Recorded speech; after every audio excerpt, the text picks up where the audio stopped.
Olá, essa é a disciplina Geoprocessamento, sou o professor André e o tema dessa aula será criar dados a partir de uma planilha. Então, até agora nós já vimos aulas onde nós obtivemos dados de geoprocessamento a partir de plataformas governamentais, sites gerais. Também aprendemos a digitalização, onde nós desenhamos ali uma forma geométrica, podendo ser pontos, linhas ou polígonos. Também já aprendemos em sensoriamento remoto como gerar dados, por exemplo, a partir de dados orbitais de imagens, como, por exemplo, a classificação. E agora nós vamos aprender a gerar dados a partir de uma planilha. Você está numa pesquisa, você faz parte de uma consultoria, onde você, por exemplo, se depara com uma planilha. Ela pode estar ali escrita, então, num Excel, onde você tem lá uma quantidade de situações e você tem, por exemplo, coletas referentes a amostras de solo. Então você coletou ali uma quantidade X de solos, descreveu quais são as características físicas, químicas desse solo e também, além disso, você anotou as coordenadas geográficas desse ponto. Então isso significa que essas informações elas estão relacionadas, associadas a um par de coordenadas.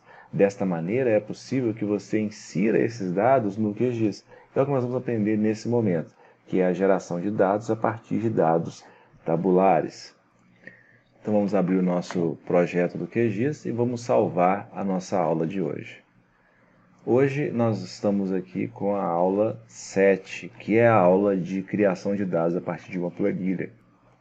Nós já estamos na página Projetos, né? Então vamos dar continuidade aqui, salvar. Então nós temos nossos dados. Nós vamos gerar essa planilha utilizando o arquivo que nós disponibilizamos no nosso banco de dados. Então lá, banco de dados, GeoAndré, banco de dados, aqui nós temos tabela. E aqui nós temos 3 arquivos, 2 arquivos TXT e um arquivo XLSX, que é o arquivo do Excel. Vamos começar utilizando essa tabela de coordenadas do TM-POA. Então nós temos aqui esse arquivo, onde é um arquivo do bloco de notas que tem 13 pontos com 13 informações X, 13 Y e 13 de altitude. Nós já estamos habituados a visualizar isso e conseguimos identificar que nós estamos visualizando um dado com pares de coordenada XY UTM. Nós vimos isso já em topografia, sensoriamento remoto, e aqui a altitude do ponto. Aqui nós temos essas informações, e se eu te perguntar qual que é a disposição desses pontos, você já consegue ter uma noção, porque você lembra que as coordenadas do TM, elas são coordenadas no plano cartesiano. Então, se eu fizer aqui um eixo X, um eixo Y, e posicionar esses pontos de 1 a 13 com base em sua coordenada XY, eu vou ter essa posição. Só que nós queremos fazer isso de forma digital. Como que eu coloco, então, essas informações no QGIS? É o que nós vamos fazer nesse momento. Nós já visualizamos aqui a inserção de dados vetoriais, raster, tem aqui essa malha e aqui nós temos que adicionar uma camada de texto delimitada. Então nós vamos clicar nessa opção. Nessa opção nós vamos buscar o arquivo txt. Então nós estamos em dados gerados, vamos lá então, banco de dados, tabela coordenada do TM-POA. Vou abrir. Repare que aqui, ó, ele já automaticamente identifica diversos caracteres dele, que são as coordenadas, a altitude, e é a mesma coisa que nós vimos na planilha. Então está aqui, ó. Quando eu olho essa planilha, o arquivo 480609, então está aqui 480609, 33 de altitude, 33. Então, ele já te mostra aqui um preview do que você está abrindo. Caso o seu não apareça assim, não tem problema. O que você vai fazer aqui? Ó? Você tem 3 opções de formato de arquivo. .csv é aquele separado por vírgula. Você pode salvar o arquivo dessa maneira também. Aqui no caso nós estamos utilizando delimitação personalizado por tabulação. já que o que define o espaçamento entre eles é o tab, é justamente o que tem no bloco de notas. Aí você pode ter ponto, vírgula, e aí vai depender da característica do seu dado. Aqui, nesse caso, nós não tem problema, porque nós não estamos trabalhando com casa decimal, mas isso é importante caso você esteja com um arquivo que a vírgula é separada do decimal, já que isso pode variar conforme a localização. Aqui no campo X é bem intuitivo, onde você vai colocar campo X, a informação do eixo X, campo Y, a informação do eixo Y. Nem sempre você vai ter uma planilha onde está bonitinho a X, Y. Eu gosto de formatar todos os dados tabulares com essa configuração, para que quando ele entrar aqui já vem meio que automático essa informação. Outra informação, qual que é a geometria, qual que é o sistema geodésico de referência dele? Nós estamos habituados a utilizar na nossa disciplina SIRGAS 2000, TM, Zona 23S. E é muito comum, no automático, nós colocarmos a mesma coisa. Só que será que Porto Alegre, aqui nós já dei essa dica, né? POA de Porto Alegre, será que Porto Alegre está na Zona 22S? Então, uma dica que eu sempre dou é utilize o Google Earth Pro para você visualizar essa informação. Você aprendeu a fazer isso lá em topografia, utilizando aquela fórmula de cálculo difuso, mas se você não lembra, uma forma rápida e simples é utilizando o Google Pro. Vamos fazer isso aqui então. Vamos abrir o Google Pro. Então ele abriu aqui. Vou colocar aqui Porto Alegre. Pesquisar. Então aqui está Porto Alegre. Então o que eu vou fazer aqui? Se eu passar o mouse nele, aqui embaixo ele já mostra aqui, ó, 22J, coordenada UTM. Já mostra então que é o fuso 22. Outra forma que você tem aqui, você é uma pessoa que não acredita nessa barrinha aqui. Então você pode vir aqui em visualizar grade. Ele vai colocar o 22 aqui e vai te mostrar a grade do fuso. 21, 22, 23. O NAI está no fuso 23.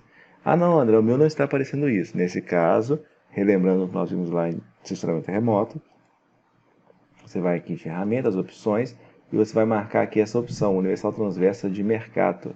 De padrão, ele vem com graus, minutos e segundos. Então, isso muda aqui, ó. Aqui embaixo aparece a coordenada grau, minuto e segundo. Então, nesse caso, ferramentas, opções, universal transversa de Mercator.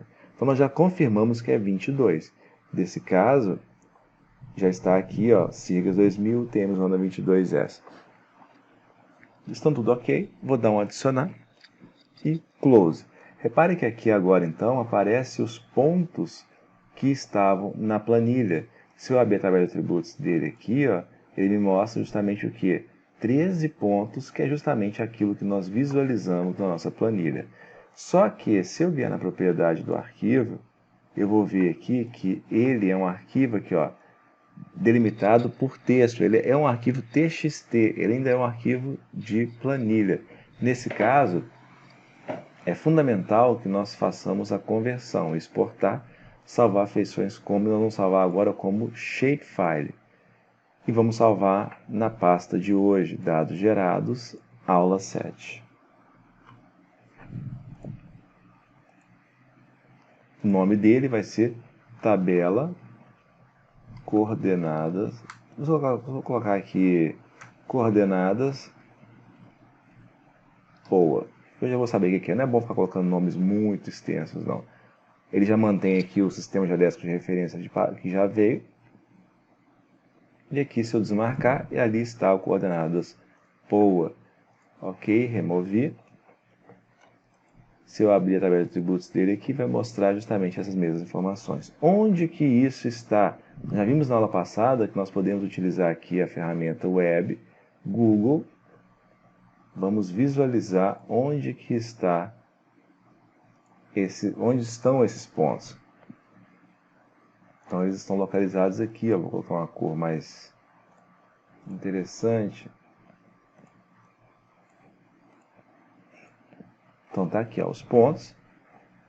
Eles estão aqui, ó, no Parque Moinho de Ventos em Porto Alegre. Eu quero saber quais são os pontos, né, porque já que eles estão numerados. Vamos lá então no rótulo. Rótulo simples. aqui vai o ponto, ok?